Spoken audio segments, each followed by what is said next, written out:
Let's start with just one simple question. Can either of you fly? Welcome to Watch Mojo, and today we're counting down our picks for the top 10 box office bombs of 2022. What is that? It's so cute. I want to merchandise it. Ow! For this list, we'll be looking at 2022 films that got significant theatrical releases and failed to make a profit through box office alone, regardless of quality. Keep in mind that budgetary figures aren't exact, and that some of these movies are still in theaters as of this publication. As such, we'll be omitting Avatar: The Way of Water, since that movie's story, much like its predecessors, likely won't be fully written until well into the new year. We also won't be considering films that had significant debuts on streaming services. Which box office bomb do you hope gets a second life? Let us know in the comments. Number 10. Morbius. Sony got lucky with the two Venom movies, but if Morbius is any indication, they really need to stop trying to make this Spider-Man universe happen. I'm not sure how I got here. Has to do with Spider-Man, I think. I'm still figuring this place out, but I think a bunch of guys like us should team up. Could do some good. Intriguing. Following various delays and reshoots, Morbius was about as messy as one would expect. With even the most diehard Marvel fans smelling a turkey, the film made $73 million domestically between April Fool's Day and Memorial Day weekend. Too bad Sony couldn't monetize memes, as even Jared Leto got in on its, quote, Morbin time.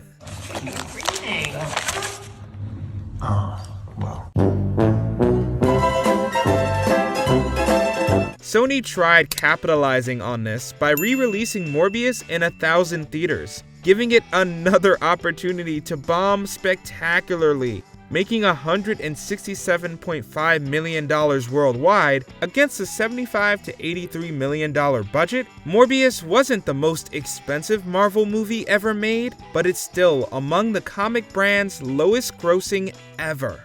6 to 8 weeks, a little ibuprofen, it'll heal up just fine. Number 9. The Northman. I will avenge you, father! I will save you, mother! I will kill you, Fiona! I will avenge you, father! I will save you, mother! I will kill you, Fiona! From The Witch to The Lighthouse, Robert Eggers is among today's most ambitious directors. For The Northman, he was originally given a $65 million budget, which rose to $70 to $90 million. That's more than what his last two features grossed combined. While the result was Eggers' most visually enthralling and badass movie to date, The Northman was always a gamble. This is not the work of my god. This is trollish sorcery. Making $69.6 million, the film wasn't a box office success, but its story fortunately didn't end there.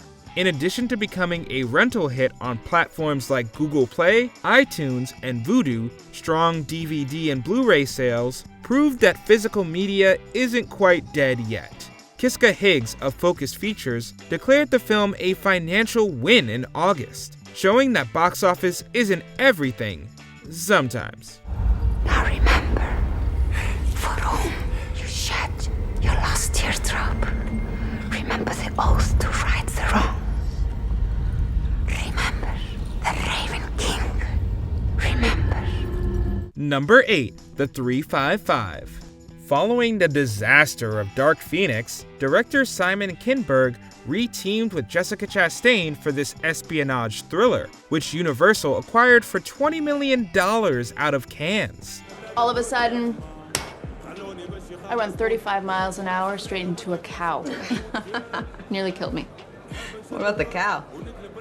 My first official agency kill. While Kinberg assembled an all-star, female-led cast, there are 3 reasons why the 355 made under $30 million. 1, it opened amid the Omicron surge, increasing COVID risks. 2, audiences willing to take those risks were more inclined to see Spider-Man No Way Home or Sing 2, which were still performing quite well. 3, and probably most crucially, the reviews were lackluster, with critics feeling the cast had been wasted on a generic plot and empty action.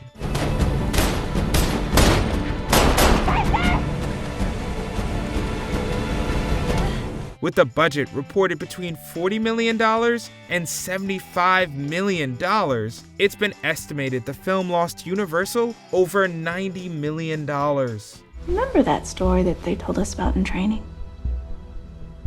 Washington's female spy. During the Revolution, Agent 355 is what they called her. Because they didn't know her name. Someone knew her name. They just didn't want the world to know it. Number 7. Black Adam.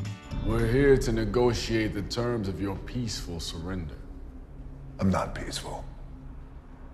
Nor do I surrender. Dwayne "The Rock" Johnson is one of the best hype men in Hollywood. But while it at first looked like hype alone carried Black Adam to box office profitability, that no longer seems to be the case. Heroes don't kill people. Well, I do. After 2 months in theaters, Black Adam has grossed just shy of $400 million, which is nothing to sneeze at. But it might be considering the purported budget. Due to reshoots, the production budget reportedly ballooned from $190 to $260 million. There have since been conflicting reports of the film's break-even point, with media company Puck even insinuating the studio has smudged some of its released figures. In any case, the performance seemingly wasn't strong enough to make the character part of DC's immediate future. Black Adam. We should talk. Number 6. Awards season bait.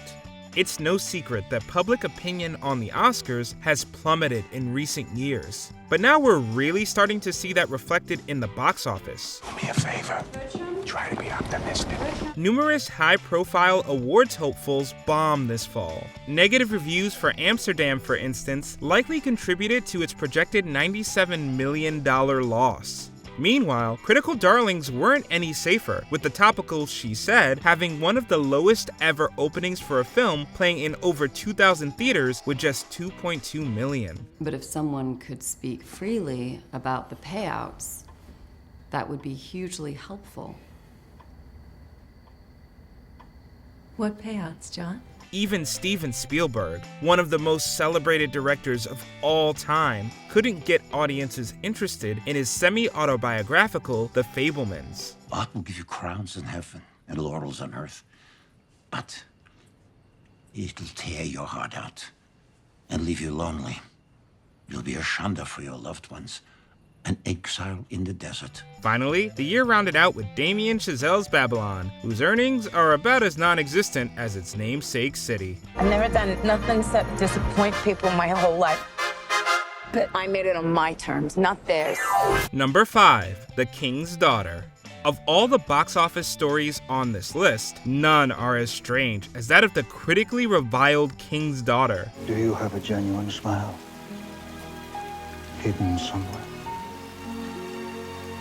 No regrets, mademoiselle. That statue is of a woman who has caused many to lose their balance. Originally filmed in 2014, yes, 8 years earlier, The King's Daughter was originally slated for release in 2015, only to be removed from the slate by Paramount a mere 3 weeks out. It was speculated that more work needed to be done to the special effects, but little word came after that. What are you doing? No one is allowed in here. What is that? I asked the questions, not you. Now answer me. Over the span of 4 years, distribution rights shifted between several studios, before Gravitas Ventures finally released it in January of 2022.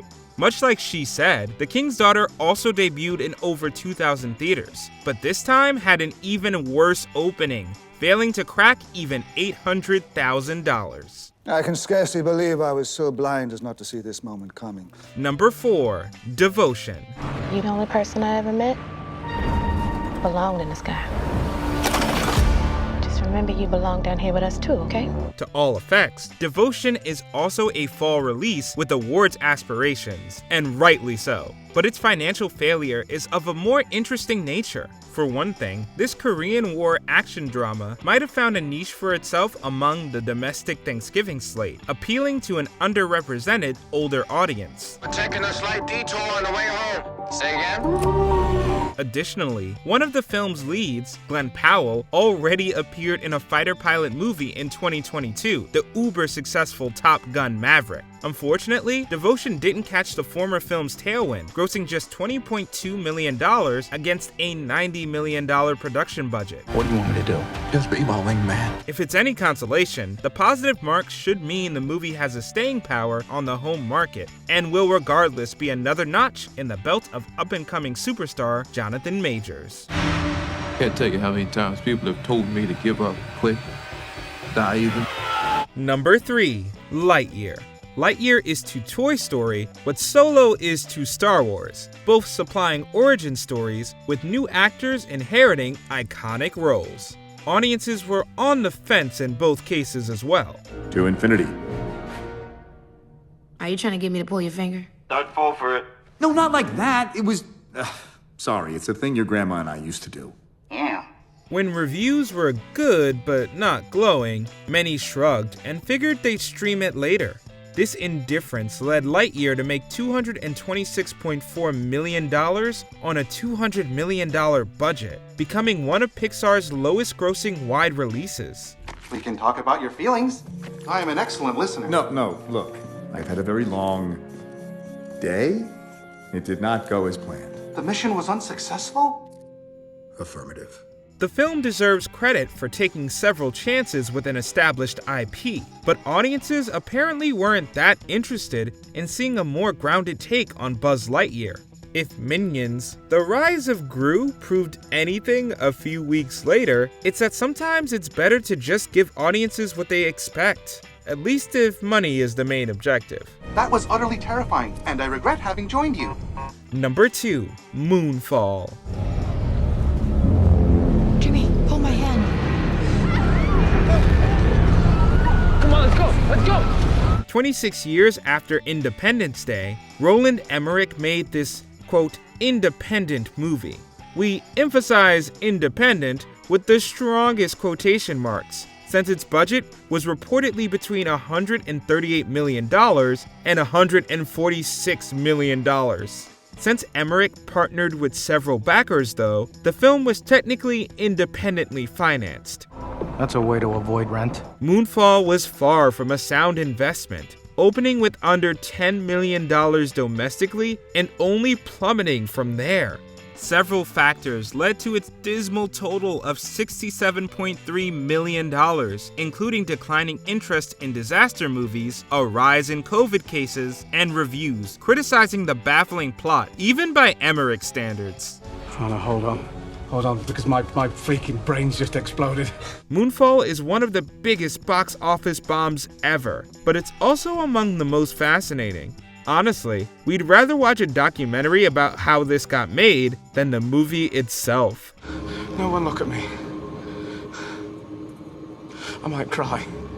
Before we unveil our top pick, here are a few honorable, or perhaps unfortunately dishonorable mentions. The Bob's Burgers movie. Streaming-wise, it would seem viewers were more interested in eating in with this one. I brought you a burger. Oh, no thanks. I'm trying to eat less meat. Oh my god. I'm going to close out the file, and, your faces are making me sad. So if you could go. The Unbearable Weight of Massive Talent. Another future Cage cult classic to be sure. Honey doesn't need a struggling artist for a father. She needs you to be a star. Now you get the next one, baby, and we're back. Not that we went anywhere. Not that we went anywhere. Bros. Billy Eichner's landmark rom-com got rave reviews, but little fanfare. We are short $5 million. We cannot afford to push our opening again. People will think we're in trouble. Maybe this whole place could fall apart. Fantastic Beasts: The Secrets of Dumbledore. The Wizarding World franchise finally failed to Accio money. Can I ask what would possess you to make such a thing? Love. Arrogance, naivety, pick your poison. 3,000 Years of Longing, George Miller's follow-up to Mad Max Fury Road, wishes it made as much. You know, I am beginning to wish we'd never met. No, don't say that! Before we continue, be sure to subscribe to our channel and ring the bell to get notified about our latest videos. You have the option to be notified for occasional videos or all of them. If you're on your phone, make sure you go into your settings and switch on notifications. Number 1. Strange World. Devotion wasn't the only movie to get hit hard by the US Thanksgiving market, as the biggest loser undoubtedly has to be Strange World. Wait, are you offended? I can't tell. On the one hand, Strange World is groundbreaking for introducing Walt Disney Animation Studios' first openly LGBTQ lead character, but sadly, the studio had to have known that wouldn't appeal to certain audiences. Still, the biggest factors that led to the movie's failure had to be the relatively average reviews and underwhelming marketing campaign. Did you have any idea all of this was down here? Not at all. We are definitely off the map now. Audiences simply didn't know what to expect with this one, and taking a chance on an original concept these days can be risky. Disney took a chance on Strange World, and it reportedly cost them as much as $147 million. This was supposed to be our legacy. Father and son. You want to talk about legacy? I'm about to destroy mine. For my son. Something you could never do. Oh, right. Because I'm a horrible father. Did you enjoy this video? Check out these other clips from WatchMojo, and be sure to subscribe and ring the bell to be notified about our latest videos.